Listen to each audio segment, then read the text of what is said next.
So I've just been thinking about my running career recently, and I have unfinished business with the Boston Marathon. I need to get back to the Boston Marathon before I feel like my running career is complete. But here I am now 16 weeks out from running a marathon, and I'm in the worst shape that I've been in a really long time. So will I get back into shape in the next 16 weeks so that I can run a marathon? That's actually pretty Here's good. my running story. So I spent years trying to qualify for the Boston Marathon. I ran my first marathon over 10 years ago in 2010, really just to see if I could complete a marathon like many first-time marathoners. I got 3 hours and 59 minutes. I was really happy with that. And it was overall a positive marathon experience. But I never thought that I would have the opportunity to try and qualify for the Boston Marathon. In my second marathon, I was actually slower. I got 4 hours and 8 minutes, and it was not a positive experience. I crashed even harder than the first marathon, and again, really didn't think that I was going to be able to get much faster. But I have to thank friends and just the marathon community who kept me running. I decided to run another marathon and then another marathon and then another marathon. And over the last decade, I've now ran about 13 marathons, and with each of those, I've slowly chipped away at my times, where it was, over 4 hours to then at one point I finally cracked 3 hours and 30 minutes, and then I cracked 3 hours and 20 minutes. And so I've slowly gotten better and better at running marathons. Really, I was just figuring out training better. I was figuring out fueling and just running marathons with a better strategy overall. And that combined with finding faster courses and finding faster gear and doing everything I could to just get that Boston Marathon time, I finally made the commitment that I wanted to qualify for the Boston Marathon. It took me, I've now run about 13 marathons. In 2017, I finally got my Boston Marathon qualifying time of 3 hours, 12 minutes, and 27 seconds. I was elated. Unfortunately, the cutoff time to actually run in the Boston Marathon was about a minute faster than what I had qualified for. But I decided that, hey, I had a friend going to the Boston Marathon. I still wanted to run that year, which would have been the 2018 marathon. So I went ahead and I applied as a charity runner, and I got accepted to raise money for the Doug Flutie Foundation, and I did run in the 2018 Boston Marathon. So even though I had qualified, my time was about 2.5 minutes under the 3:15 cutoff time. Again, I wasn't technically fast enough to get accepted based on my time, and so I ran as a charity runner. And so I did get to have that Boston Marathon experience. Unfortunately, if you know about the 2018 marathon, the weather was terrible. It was one of the rainiest, windiest, and overall coldest marathons that have ever been run for the Boston Marathon. And so I made it. I experienced that. As I ran the marathon, I got colder and colder. I did start to slow down, and I was shivering so bad beyond probably about mile 15 or 16. And at mile 22, I misjudged a pothole. I actually stepped in a pothole full of water, kind of on the side, misjudged it, and hit the pavement, twisted my ankle really, really bad. And luckily I had a friend right there with me. I hobbled over to a very close medical tent, and once I was in that medical tent, they actually wouldn't let me leave, not because of my ankle, but because of how bad I was shivering. I actually had hypothermia. They took my temperature. It dropped like 4 degrees. I was like at 94 or 95 degrees, and they wouldn't let me leave. My lips were blue. I was shivering. I was shaking. I was in rough shape. And they basically said, hey, you shouldn't try to finish the marathon. But I told them I really wanted to finish. That's what I was here for. I only had another 4 miles to go.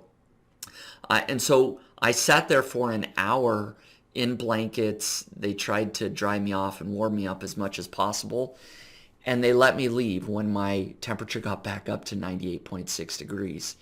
And so I hobbled in, cold and with a sprained ankle, and I finished. I can say that I got my Boston Marathon medal, and that's something that I can be proud of. But it was the slowest marathon that I had ever run, almost 5 hours, thanks to the hour and a half almost that I was there inside the medical tent.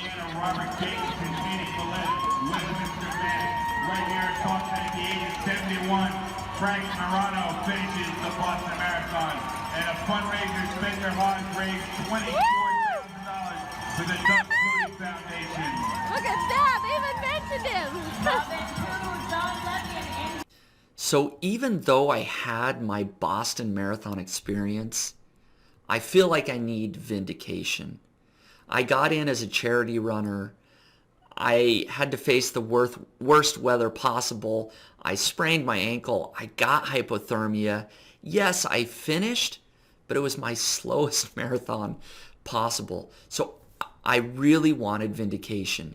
And so in September 2019, I ran the Big Cottonwood Canyon, hoping to break 3 hours and 10 minutes.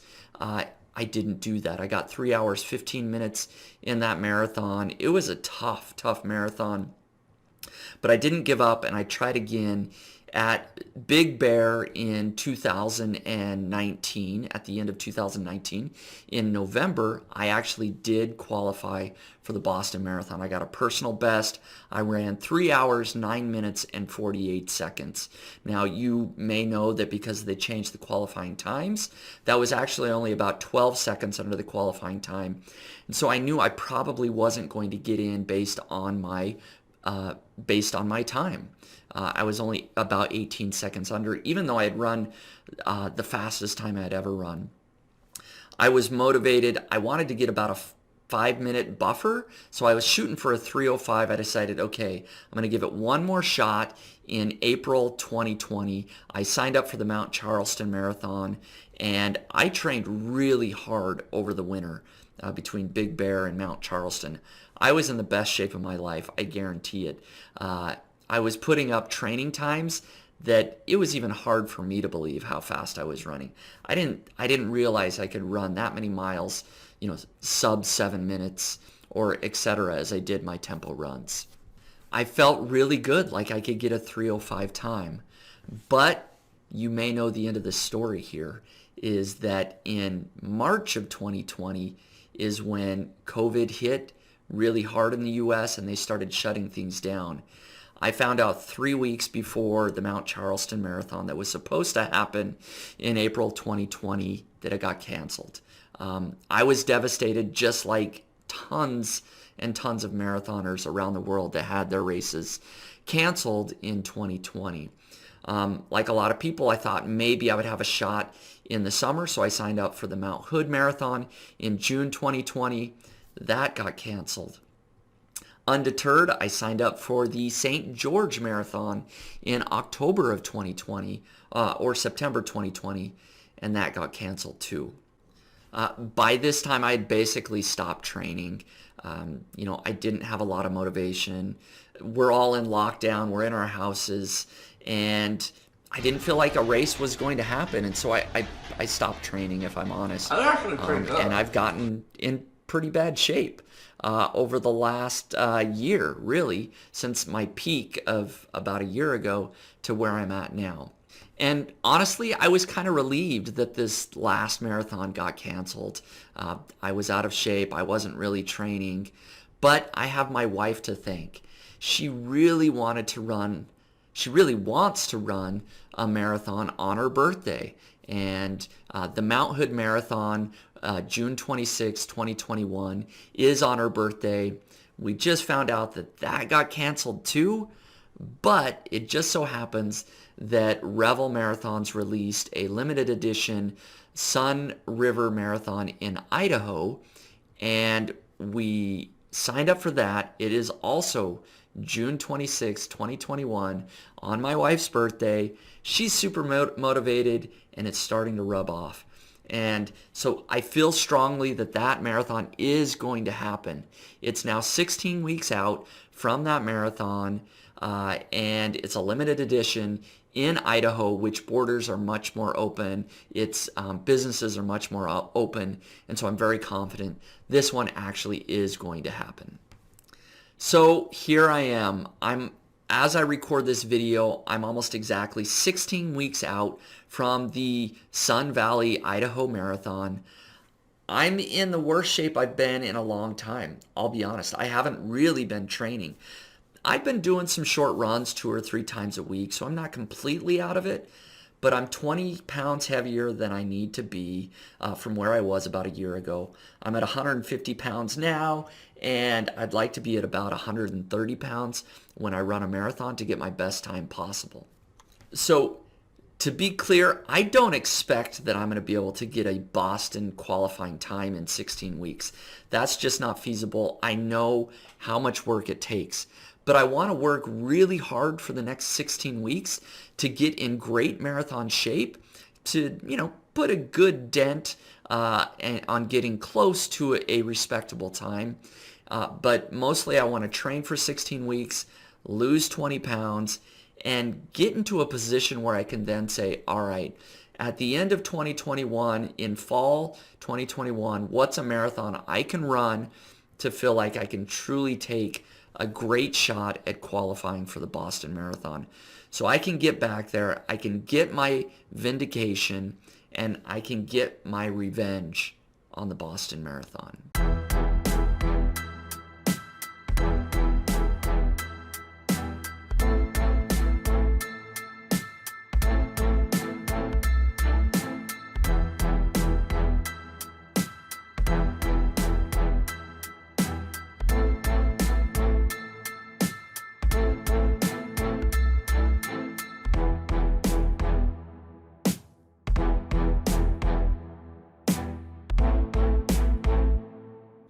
So I hope you'll follow along with me over the next 16 weeks as I try to get back into shape to run a marathon and eventually get that revenge that I'm looking for on the Boston Marathon.